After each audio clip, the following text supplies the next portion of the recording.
learners, welcome to this course Conflicts and Peace Global Perspective. As part of this course, we are talking today in this session Conflicts in International Arena, an overview.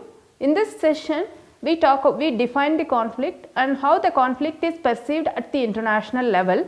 I am Dr. G. Uma, working as an assistant professor in the School of Gender and Development Studies, Indira Gandhi National Open University, New Delhi. Welcome to this session. Let us start with nature and patterns of contemporary conflicts. When we talk about the nature and patterns of contemporary conflicts, all of you must be hearing the word conflict. Conflict denotes variety of activities, emotions such as dispute, disagreement, discord, friction, fight, debate, argument, contest, war and other similar acts. Conflicts occur when the beliefs and actions of a group or its members are either resisted by or unacceptable to one or more members of another group. So, discussion and definitions offered in the previous lectures must be offering valuable insights into the key elements of nature of conflicts in international arena. Most of these definitions, whatever we have learnt in the previous lecture, the definitions we have learnt suggest that any conflict is product of prevailing structure of international system, relationship between its constituent units and social, political, economic, technological factors influencing state behavior. We have learnt about the definition of conflicts and we learnt about the types of conflicts, and in this session specifically we talk about how the conflicts, the nature of the conflicts, how changed over a period of time. In the era of globalization, certainly the nature of conflict has changed. So, discussion and definitions whatever we have offered in the preceding session must have provided you very valuable insights into the key elements of nature of conflicts in international arena. Most of the definitions we have learnt in the previous sessions about the conflict is the product of the prevailing structure of international system, relationship between its constituent units and socio-political, economic, technological factors influencing state behavior. So, with this backdrop, let us discuss about the changing nature of conflicts. Various experts in the area of conflict studies, they have talked about the changing nature of conflicts in the era of globalization. First, according to Subramanian, available data, whatever the data available, he analyzed, he come to the conclusion that available data on the pattern of contemporary international conflicts reveal that we are moving into an era where large scale interstate conflicts or wars are becoming increasingly irrelevant. Territorial disputes do exist and they can cause interstate conflicts. Wars do chase territory with the alien population have become untenable. This is the study based on K. Subramanian in the year 1997. Like reasons for changing nature of international conflict is that, first is that immediately after the Second World War, as all of you knowing that the entire world has divided into two ideological patterns.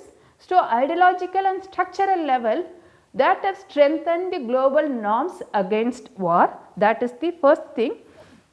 And if you look at the international arena in the post Second World War period, there are number of developments. First, I have mentioned that there is an ideological and structural level that have strengthened the global norms against the war.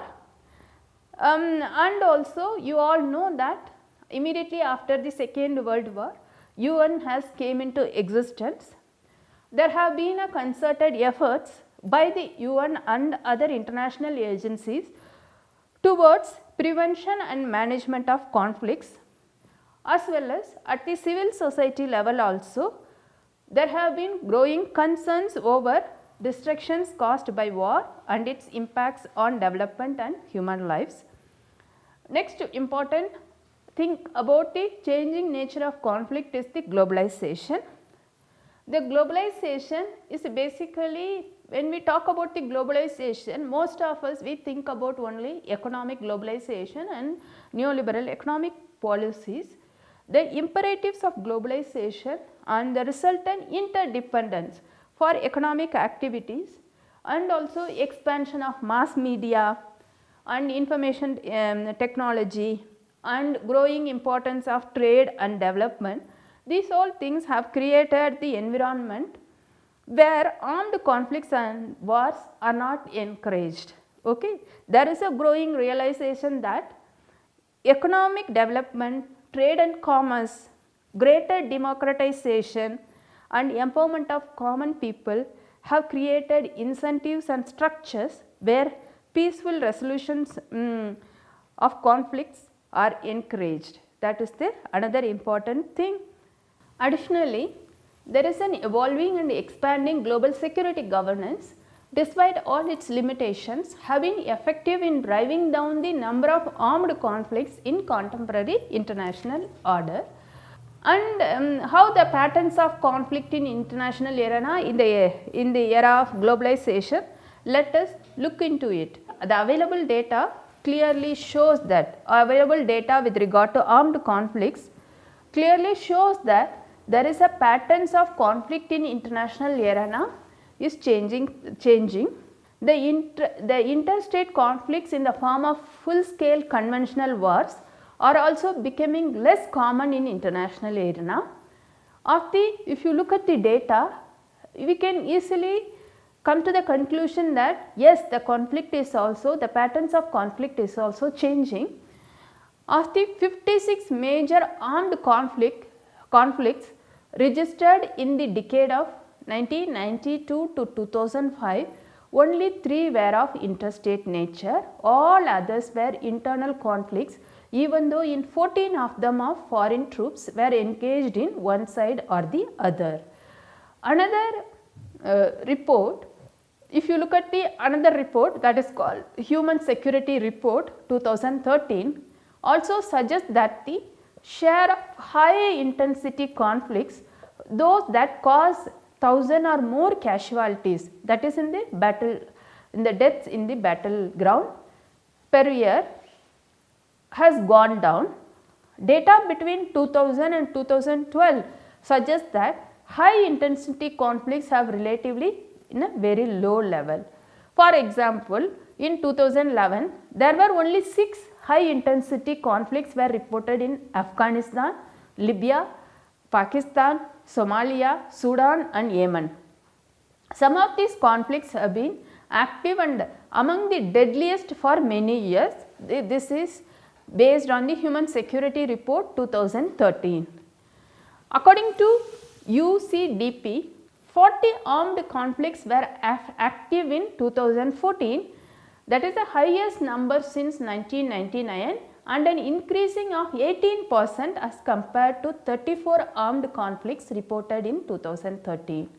In 2014, the conflict in Syria and the escalating violence in countries like Iraq, Afghanistan, Nigeria and Ukraine resulted in the highest yearly death toll in the post-Cold War period. Another shift in the pattern of international conflicts has been in terms of regions affected by them. If you look at these terms of which regions are affected by the conflicts, like while the first part of the century was dominated by warfare between rich states, most of the contemporary conflicts, whatever they happening at present, if you say this is take place overwhelmingly in the world's underdeveloped and poorest countries, that we can all notice. We can notice that phenomena. These parts of the world witnessed 98% of all international conflicts in 1945. See, in the year 1945, the Second World War got over. There is so much of change at the international level. the entire world has shifted based on shifted into two ideological bases. The UN has emerged as an institute for not only conflict resolution. The UN has addressed many developmental issues. So, after the Second World War, if you look at this data, since 1945, around 98% of the international conflicts is happening in underdeveloped and poorest countries. This was based on the study by Martin Witt in the year 1966. And if we have to look at the conflicts in international arena, major manifestation and trends, how the conflicts has been manifested over a period of time, what is the trends currently going on with regard to the conflicts. One of the major aspects of conflicts in international arena is the complex combination of international and internal elements. Modern conflicts are rarely categorized as being purely international or purely internal in character, but rather the modern conflicts are the mixture of internal and external conflicts taking place in a globalized context involving both state and non-state actors. The ongoing conflicts in whatever you are witnessing and reading in newspapers daily, like the conflicts, the ongoing conflicts in West Asia, Afghanistan, South Asia and Sub-Saharan Africa are examples of mixed or hybrid warfare varieties. So, in reality, if you look at the modern conflict is often a mixture of all these, like territoriality, religious ideologies, economic interest, criminal activities, proxy war, foreign intervention, conflict over resources and ethnic polarization. I can give you the examples. Whatever so far we are talking about with regard to modern conflicts, I can give you so many examples with regard to this. A classic example for this type of conflicts is in scenario in Syria. Now you must be, all of you must be reading in the newspaper or watching in the television. Many of you know about the conflicts in Syria.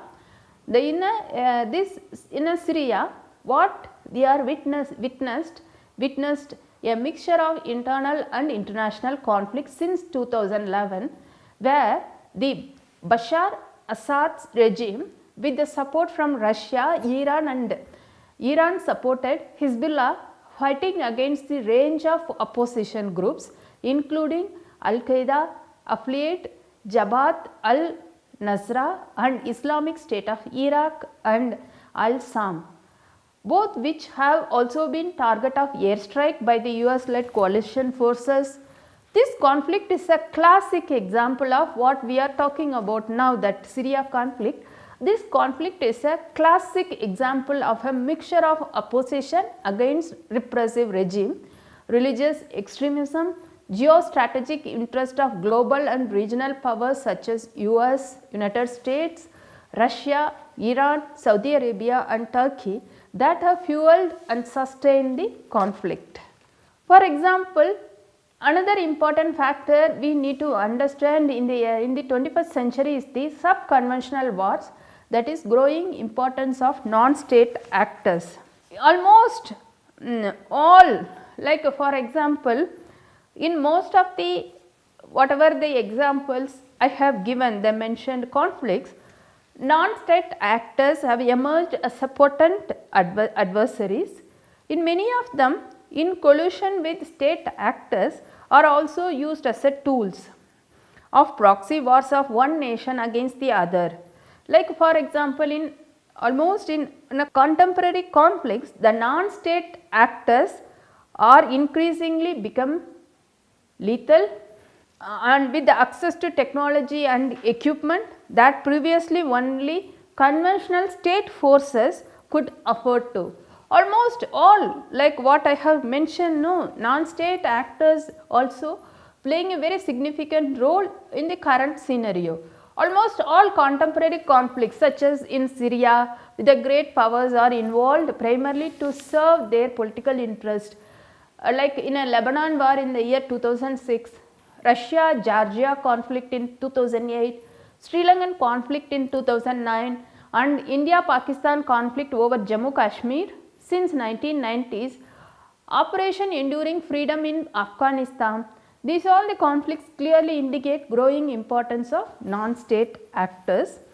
In like for example, in almost all the theatres of conflict, the non-state actors have cross-border linkage in terms of support structure, sources of finance, state support, arms procurement and safe haven. In many countries, internal conflicts are often exacerbated and sustained through this cross-border linkage. For example, India has faced number of internal armed conflicts right since its independence. Cross-border terrorism in Jammu and Kashmir and other parts of India, multiple insurgencies in the northeastern region, often fueled by demands for succession and ethnic fault lines, Maoist movement in parts of Chhattisgarh, Odisha, Jharkhand, Telangana, Maharashtra and other parts of India. Here we can give.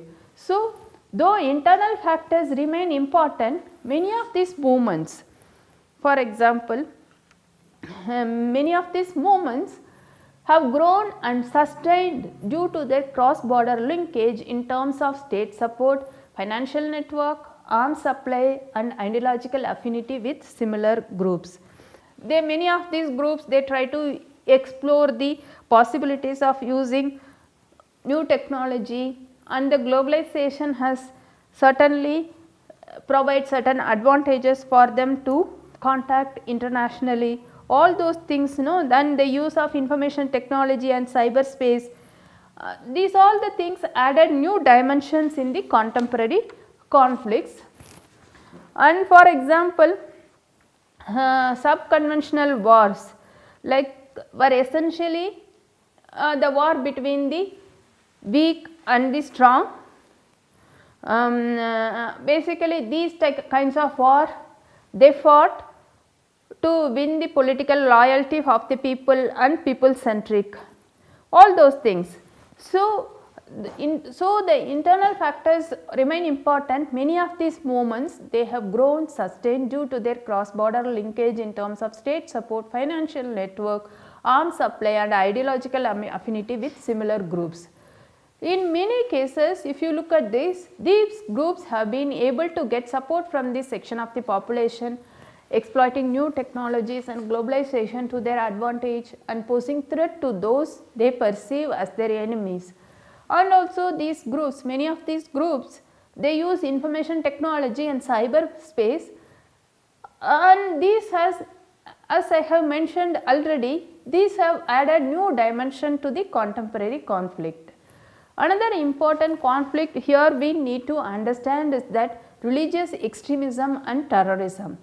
Religious extremism and terrorism has emerged as one of the key forms of international conflicts. In June 2014, the Islamic State of Iraq and Al-Sam announced the establishment of caliphate led by Abu Bakr al-Baghdadi. For the last few years, for example, the group has steadily expanded its presence in Iraq and Syria, filling up the vacuum created by internal instability in the region. The conflict in Syria is linked to that taking place in the Sunni heartland of Iraq, where ISIS was able to capture a large swath of territory with resources. So, conflicts occur when the beliefs and actions of a group or its members are either resisted by or unacceptable to one or more members of another group. The origin of the word conflict can be traced back to the Latin word confligere, which means to strike together. So, conflict as a concept, it is a very complex subject that has evolved over the years with the changes in social, political, economic and technological changes in the society. The reason for the diverse perspectives on the subject is that the meaning and nature of conflict is conditioned by historical context, nature of socio-political organization relationship between and among individuals and groups in that particular socio-political setting, and competition over resources and entitlements. Conflicts in international arena include conflicts between nation states, competition over resources both at global and regional level, difference or discord between or among nation states and other political organizations over political issues, ethnic or religious conflicts with cross-border dimensions, struggle against repressive regimes or struggle for creation of new nation states. Like we witnessed and we learned different types of conflicts at the international arena. Prominent among them are interstate conflicts, intrastate conflicts, non-state conflicts, extra-systematic conflicts and one-sided violence. So, modern conflicts are rarely categorized as being purely international or purely non-international in character, but rather a mixture of internal and international conflicts taking place in a globalized context involving both state and non-state actors. So, non-state actors have emerged as a potent adversaries. Many of them in collusion with state actors are also used as tools of proxy war of one nation against the other. In a contemporary conflict, the non-state actors are increasingly becoming lethal with access to technology and equipment that previously only conventional state forces could afford to. In almost all the theatres of conflict, the non-state actors have cross-border linkage in terms of support structure, sources of finance, state support, arms procurement and safe haven. So, in many countries, internal conflicts are exacerbated and sustained through this cross-border linkage. Religious extremism and terrorism has emerged as one of the key forms of international conflicts. I have explained about the conflicts at the international level, the word conflict, what it does mean, and conflicts at the international arena, and the aspects about the modern wars, and how non-state actors became part of this conflict process. All these things we have discussed. I have given the references for this. If any one of you interested to read more and you want to know more about these issues, you can refer these books and you can read further to know more about these issues. Thank you.